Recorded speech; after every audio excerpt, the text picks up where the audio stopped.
remember seeing the house for the first time. I was a child of 7. My young parents had just bought their first home.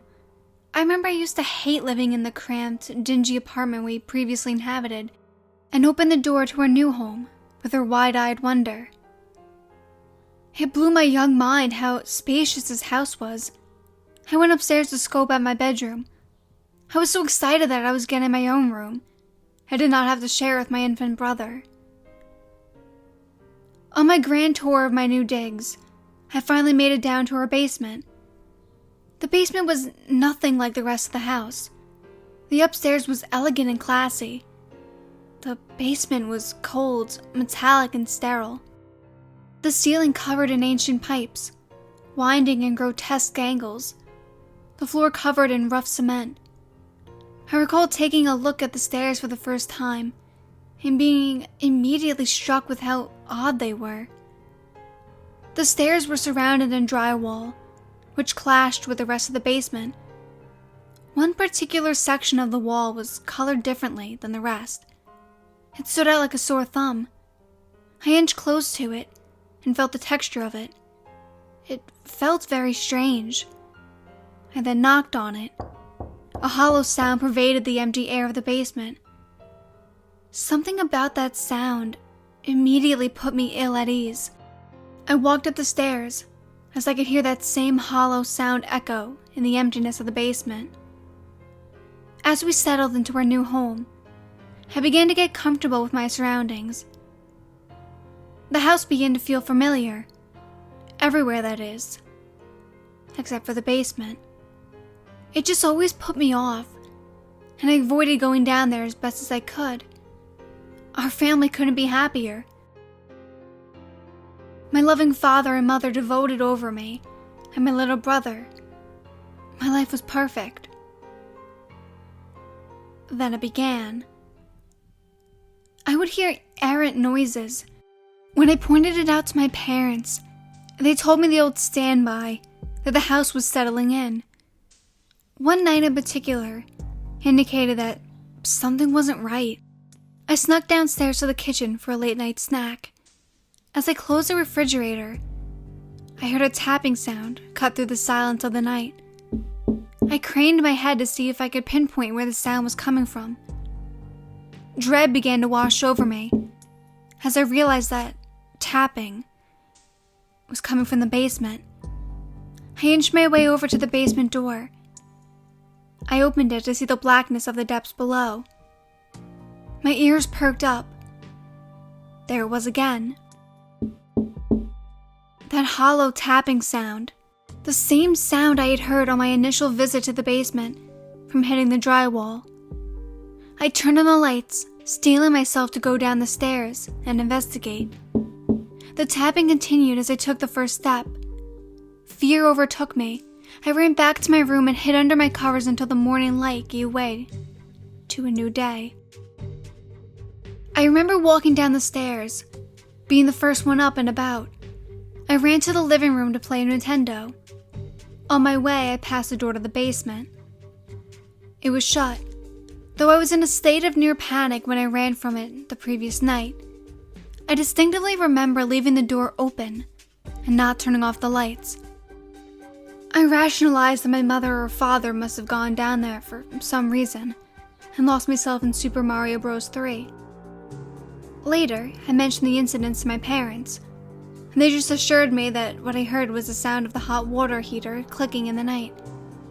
I knew better, but welcomed a logical explanation. About a month after the move, my mother asked me to run downstairs and grab a load of socks, as her washer and dryer were in the basement. I reluctantly told her I would. It was the middle of the day, and enough time had passed to dull the fear that I had felt a week prior. I turned on the lights. I ran down the stairs, hearing the hollow sound echo with my footsteps. A cold sweat started to form on me. I made my way to the dryer and grabbed a basket. I pulled the socks out hastily and shoved them into the basket. After I shut the door to the dryer, I surveyed my surroundings. The stillness of the basement was so eerie.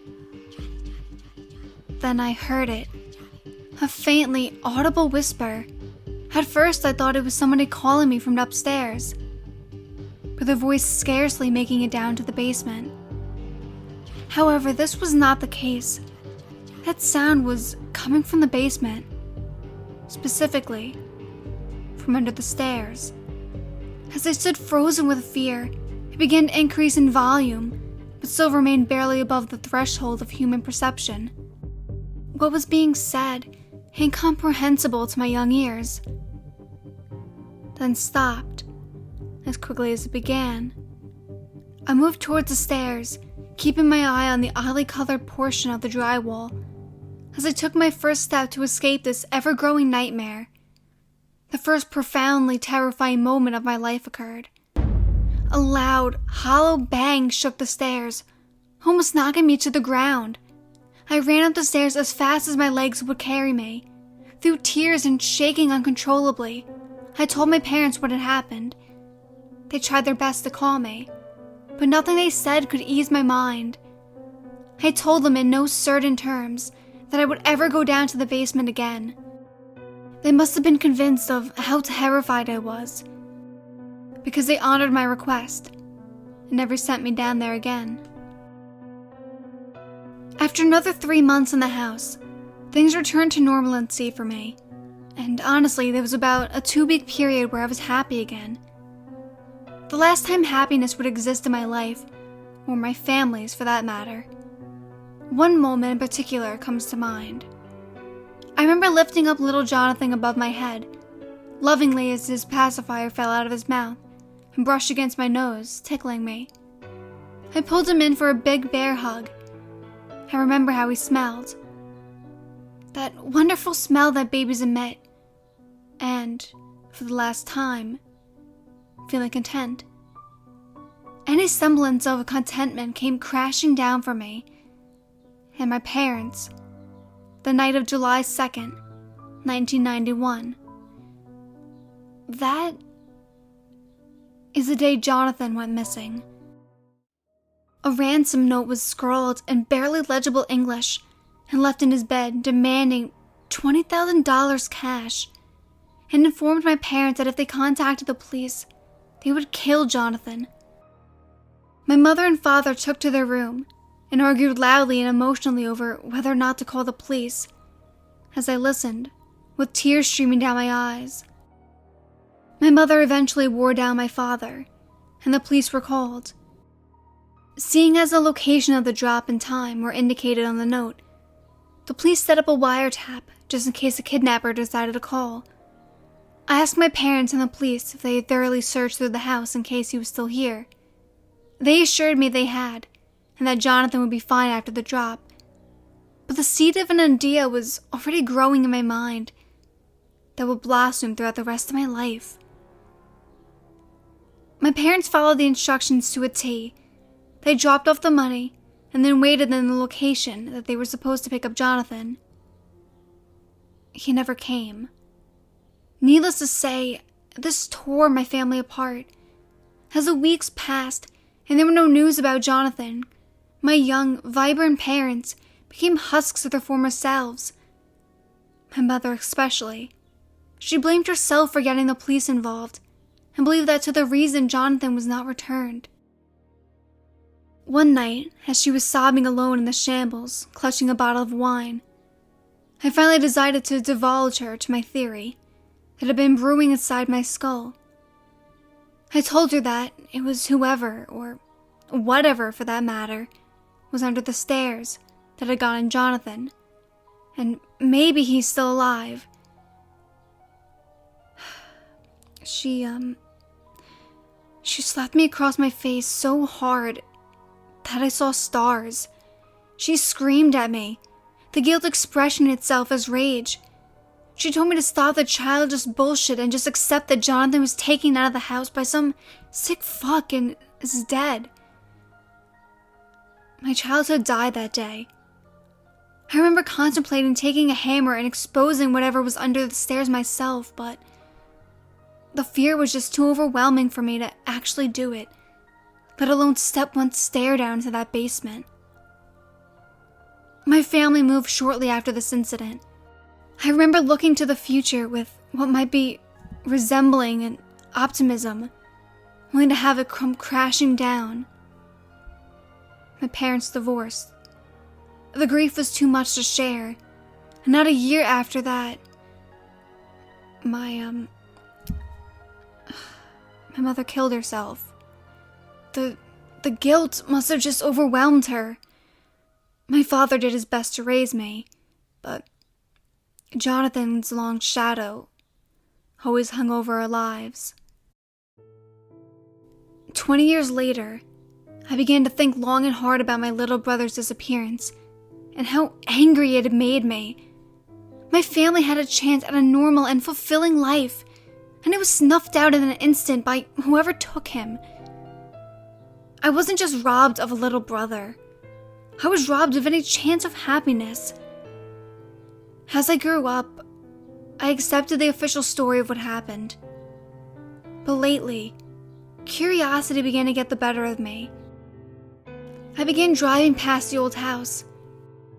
Seeing that it was currently vacant, ideas began to swirl in my head. So I broke into the house, bolstered by alcohol.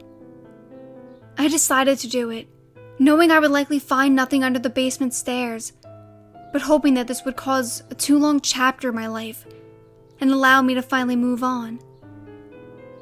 To my dismay, the stairs sounded exactly the same as I remember they did, and a hollow sound pervading the emptiness of the basement. I stared at the spot on the drywall, still discolored, still just as ominous as it was when I was a child. However, fear was not going to stop me. In fact, I was feeling the opposite. I was feeling a courage I hadn't felt in a long time. The moment of truth was upon me. With all the force within me embottled by years of pent-up rage, I ran towards the wall shoulder first.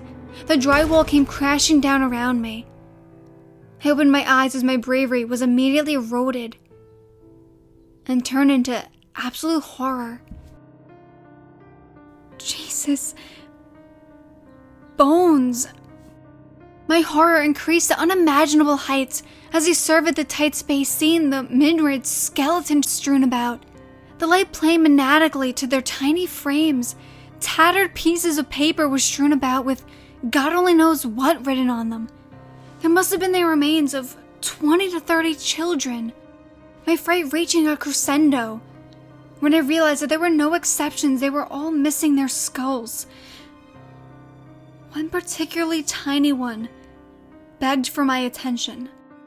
I became weak in the knees and fell backwards when I saw what were unmistakably bite marks up and down the tiny forearm. As I hit the ground, I expected to hear a dull thud as it landed on the concrete. Instead, I heard a hollow sound. I looked to see what I had landed on. A trap door. Finding new courage, summoning strength I didn't know I had, I opened it. Below me lay a dark tunnel, a crawl space that could barely fit a person lying on their stomach. The dank smell wafting upwards made me reluctant, but I knew what I had to do. Before I was conscious of what my muscles were doing, I found myself crawling through the darkness towards whatever lay on the other side. As I reached the end of the tunnel, I looked up to see a sliver of light cutting through the darkness. With trepidation, I pushed upwards. Cautiously, I poked my head up. To my surprise, the tunnel had led to the other side of the stairs. I crawled out to find myself in the corner of the basement facing the stairs behind a dryer, covered in years of dust. The implications of all this sent my mind reeling, but before I could form a coherent thought, the lights turned off in the basement. My heart caught in my throat as I began to hear someone descending the stairs. Slow, but sure steps announcing I was no longer alone. With every thud, my heart skipped a beat. I began to hear that incomprehensible whispering, absolutely indelible in my mind. The familiarity reigniting the fear and woe of my lost childhood. Worrying the darkness would not adequately hide me, I sought cover by ducking behind the dryer, not willing to take the risk of catching a glimpse, though every fiber of my being screamed to do so. Panic began to set in. What am I going to do when it discovers his lair has been revealed? While I was mulling over my option, the screaming began. I say scream as a frame of reference, but there is no way I can truly describe that guttural noises I have heard. The sounds smashed in the silence of the basement were so bone-chilling, so surreal as to defy description. He had clearly discovered his preserved sanctuary had been disturbed. Before I knew it, I was up the stairs running for my life. I made it to my car too scared to turn around. With all my muscles working in concert, I opened the door and put the key in the ignition in one swift movement. As my car sprang to life under the streetlight, a shadow fell over my car. I gunned it, never looking back, flooring the accelerator to the local police predict. I breathlessly tried to explain to the attendant officer what had occurred, and collapsed to the floor mid-sentence. Now it's a month later. The next day after my discovery, the police launched an investigation and quickly made the same grotesque discovery. I was thanked profusely by the police and the community for what I had found, telling me they were going to be able to close the books on multiple missing person cases. However, they were not able to find the perpetrator of this horrendous crimes. They began to test the DNA of the bodies. A profound sense of relief overcame me when I received the call informing me that one of the tiny skeletons belonged to Jonathan. I shared the news with my father. The look on his face, relief all-encompassing as the burden he had carried for so many years was lifted. We hugged as tears filled both of our eyes. However, the relief has been short-lived.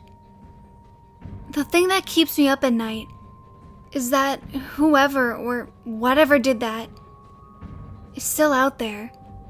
The question that plagues my mind is whether or not this monster is literal or figurative. Either way, I hope I never find out.